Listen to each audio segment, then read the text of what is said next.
معیشت ناظرین، ہم اس سیگمنٹ کے اندر بات کریں گے کہ 2009 کے اندر پاکستان کی معاشی صورتحال کیا رہی، غلط فیصلے کیا لیے گئے اور کس طرح سے عوام کا استحصال ہوا. اگر کوئی پازیٹیو باتیں ہوئی تو وہ کیا دی. سیٹھی صاحب، سب سے پہلے اکانومی کی جب ہم بات کرتے ہیں تو میجر کرائسس دیکھے گئے. یہ سبجیکٹ بڑا ثقیل ہے اور میرا خیال ہے اس کو جلدی جلدی کرنا چاہیے تاکہ ہم آگے کی بات کر سکیں. ہاں دیکھیے، اکانومی گر چکی تھی. ایک وقت تھا مشرف کے دوران کہ وہ 7.5% گروتھ ہو رہی تھی، اور میرا خیال ہے یہ اس سال میں جو گروتھ ہے یہ کوئی 2% کے قریب تھی. آپ سوچئے کہاں سے کہاں گر گئے. اس کے ساتھ ظاہر ہے ان امپلائمنٹ بڑھی ہے، پاورٹی غربت بڑھی ہے، ہاں جابس مشکل ہو گئے. مگر یہ تو موٹی موٹی بات ہے، اور یہ اس کی وجہ ایک ہی ہے، انسٹیبلٹی کی وجہ سے یہ سارا کچھ ہوا. سیاست سے ٹریگر ہوتی ہے. بیکاز دیکھیں نا، انسٹیبلٹی تو 2007 سے شروع ہو چکی تھی اور وہ کنٹینیو کی ہے. یہ نئی حکومت بھی آئی ہے تو سٹیبل نہیں ہو سکی. اگر سٹیبل نہیں ہوگا تو بزنس مین انویسٹ نہیں کرتا. بزنس مین کہتا ہے یار ہمیں پتا ہونا چاہیے اگلے ساں کیا ہونے جا رہا ہے. یہاں تو ہر مہینے پتہ نہیں کچھ نئی چیز شروع ہو جاتی ہے، تو لوگ پیسے نہیں انویسٹ کرتے. پیسے نہیں انویسٹ کریں گے تو کارخانے جو ہیں وہ ڈیولپ نہیں کریں گے، ایکٹیویٹی گر جائے گی. دوسری چیز یہ ہوئی کہ آپ نے دیکھا وہ شوگر کرائسس نے آ کے ایک دم ڈیریل کر دیا سب کو، اور وہ بالکل بیڈ پلاننگ کی وجہ سے تھا. نااہلی گورنمنٹ، بالکل بیوقوف لوگ، ان کو اتنا نہیں پتا تھا کہ بھئی شوگر آپ کے پاس کم ہے، 3 مہینے پہلے امپورٹ کر لیں. پھر جب سوچا کہ ابھی امپورٹ کی ضرورت پڑ گئی ہے تو اس وقت یہ ہورڈنگ شو وغیرہ شروع ہو گئی اور چھوٹی سی کرائسس اتنی بڑی کرائسس بن گئی. حالانکہ یہ پلاننگ کمیشن ان کا کام ہی یہ ہونا چاہیے نا جی کہ بھئی اتنے سٹاکس ہیں، اتنی چاہیے، اسٹیج پہ آنی ہے، اسٹیج پہ نہیں آنی. یہ تو بڑی سمپل سی ارتھمیٹک ہوتی ہے. یہ بھی نہیں انہوں نے کی تو وہ ایک کرائسس بن گئی شوگر کی، جس کے ساتھ گورنمنٹ کافی ڈی اسٹیبلائز ہو گئی. انفلیشن اس سال 20% کے قریب رہی ہے. One of the highest rates of inflation in the country ever, 20-25%. اور اس کی وجوہات تو ہمیں پتہ ہی ہے کیا ہے، کہ وہ انرجی پرائسز بڑھ گئی ایک دم. وہ فسکل ڈیفیسٹ جو تھی وہ اتنی بڑھتی جا رہی تھی. آئی ایم ایف آ گئی، آئی ایم ایف نے آ کے کہا کہ پیسے چاہیے تو بیلٹ کو ٹائٹ کریں. اور تو جب بیلٹ ٹائٹنگ ہوتی ہے تو پھر یہی ہوتا ہے، شارٹیجز ہوتے ہیں اور پھر کچھ چیزوں کی قیمتیں بڑھتی ہیں بیکاز ان کو ریونیو کی ضرورت ہوتی ہے. تو اس قسم کی چیزیں، it's been a bad year for the economy. Set back تھا. مگر اکانومی میں 2-3 چیزیں اچھی بھی ہوئی.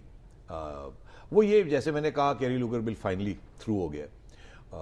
اس کے ذریعے آپ کو $1.5 بلین اب آپ کو آنے شروع ہوں گے، جو کہ پاس ہو گیا. وہ شکر ہے، وہ ہم نے یہ نہیں کہا کہ جلدی بھاگ جائیں، اب ہمیں نہیں چاہیے. ہم نے گالی گلوچ کر کے کہا آنے دو پیسے آ جائیں. تو دونوں چیزیں، گالی گلوچ بھی کر دیے کہ آنے دو. دوسری چیز یہ کہ آئی ایم ایف، آپ کو پتہ ہے یہاں ایک ویو ہے کچھ لوگوں کی، اینالسٹ کی، یہ اکانومسٹ کی، کہ یار آئی ایم ایف بڑی بری چیز ہے، آئی ایم ایف سے پیسے نہیں لینے، یہ نہیں کرنا، وہ نہیں کرنا، ڈپینڈنسی بڑھ جاتی. وہ ساری بات اپنی جگہ پہ صحیح ہے. مگر جب آپ بھوکے ہوں اور کوئی آپ کو پیسے دے رہا ہو اور ساتھ یہ بھی کہے کہ بھئی پیسے تو آپ کو دے دیتے ہیں اور سستے پیسے دے دیتے ہیں اور بہت ہی سستے، تو آپ مہربانی کر کے اس کو صحیح طریقے سے استعمال کیجیے گا. اور کوشش یہ کریں کہ اگلے سال یا 3 سال کے بعد پھر آپ کو پیسے کی ضرورت نہ پڑے تو وہ کچھ ایسے کام کریں جس کی وجہ سے اپنے پاؤں پہ کھڑے ہو جائیں. تو اس کے ساتھ کچھ ہارڈ شپ بھی آتی ہے. آئی ایم ایف نے آپ کو $7.8 بلین کا پہلے انہوں نے یہ فیصلہ کیا اور وہ پروگرام ایک جاری ہے. ٹرانچز آ رہی ہیں. ہاں، اور وہ ٹرانچز آ رہی ہیں، کچھ نیگوسیشنز ہوتی ہیں. Generally speaking I M F اس حکومت سے خوش ہے، اور وہ ڈیلیز ہوتی ہیں، کچھ یہ پورے ٹارگٹ نہیں اچیو کیا، وہ ٹارگٹ پورا نہیں اچیو کیا، مگر پھر پیسے آ جاتے ہیں. یہ پیسے کیوں ضروری ہیں؟ یہ اگر پیسے نہ ہوں تو آپ کے پی آئی اے کے جہاز باہر نہیں لینڈ کر سکتے. آپ کی جو ساری امپورٹ آپ کر رہے ہیں، جو کہ پیسے امپورٹس کے لیے، وہ آپ کے پاس پیسے نہ ہوں، فیول کہ آپ امپورٹ ہی نہ کر سکیں. اس کی وجہ یہ ہے نا کہ گیپ بہت بڑا ہے. آپ کی ایکسپورٹس تھوڑی ہیں. پچھلے سال ایکسپورٹس گری. پچھلے سال جو آپ بیڈ باتیں جو ہو رہی تھی مینوفیکچرنگ سیکٹر میں 8% گری. انفلیشن بڑھی. فورن انفلوز جو تھے، پیسے جو آ رہے تھے وہ گرے. تو یہ اس قسم کی چیزیں ہو رہی تھی. ایگریکلچرل گروتھ جو تھی اس میں بھی ایک کرائسس اب آنے والی ہے.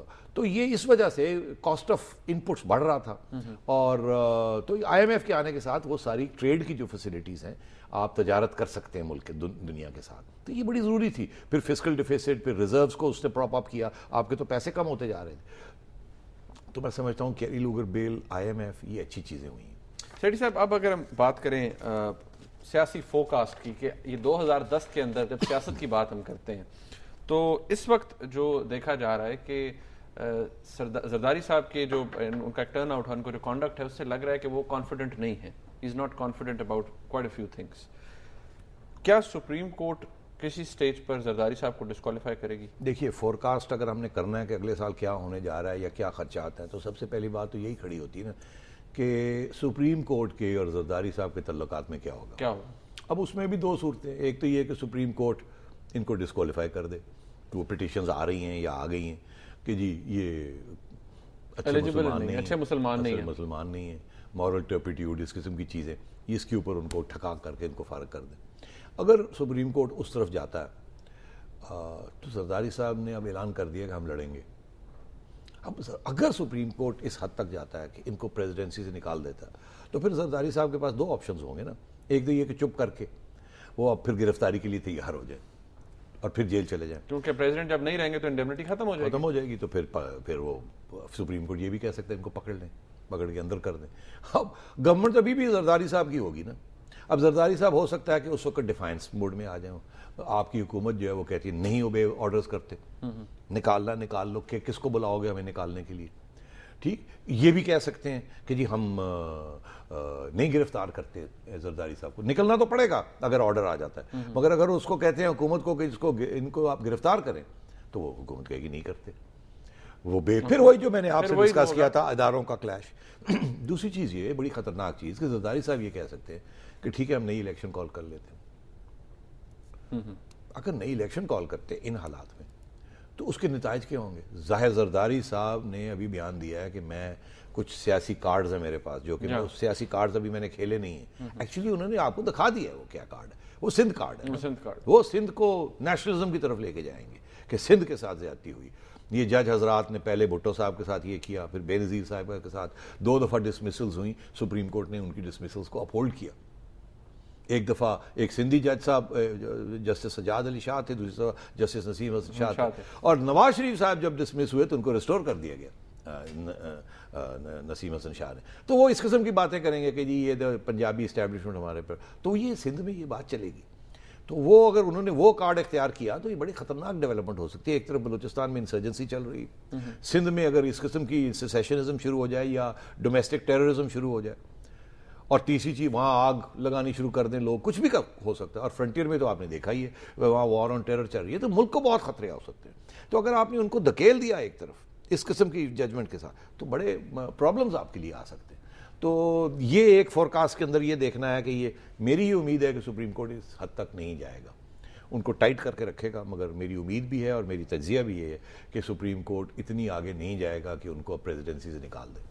اگر وہ ہوا تو یہ اس قسم کی ٹینشنز ہو سکتی ہیں۔ سید صاحب آپ نے ابھی کہا کہ سپریم کورٹ اس حد تک نہیں جائے گا، یہ آپ کی فوکس ہو سکتی ہے، دیکھیں اگر ایسا کچھ ہوا تو پھر آپ سے پوچھا جائے گا کہ آپ کا تجزیہ کس حد تک صحیح تھا۔ ناظرین ایک بریک لیتے ہیں یہاں پر، اور بریک کے بعد جب واپس آئیں گے تو سیاسی فوکس جو ہے، پولیٹیکل پریڈکشن جو ہے وہ مزید لیں گے سیٹھی صاحب سے، ایک بریک کے بعد۔